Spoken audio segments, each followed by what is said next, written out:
বহু চৰিত্ৰ আছে, অকল গৰুড়ই নহয়, যিবিলাক আমাৰ ৰাসত এটা ডাঙৰ উৎসৱ ৰাসত আমাৰ বিশেষভাৱে গুৰুত্বপূৰ্ণ ভূমিকা গ্ৰহণ কৰে। দুষ্ট অসুৰবিলাক, যিবিলাক অসুৰ আমাৰ শিশুৰ কালৰ পৰাই কৃষ্ণৰ লগত সংঘৰ্ষ, নাম পুতনা, বেয়া চৰিত্ৰ, সেই বেয়া মনটো, আৰু সেই বেয়া মনটো মুখা পিন্ধি লৈ, মহিলা পোচাক পিন্ধি লৈ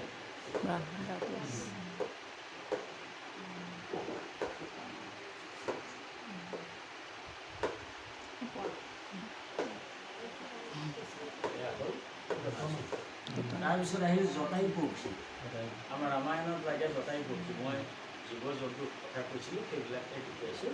এটা চৰাই, গতিকে এইটো মুখত পিন্ধি লৈ, গাত পাখি আৰু সকলো পিন্ধি, ৰাষ্ট্ৰৰ মুখত পিন্ধি এই অভিনয় কৰে।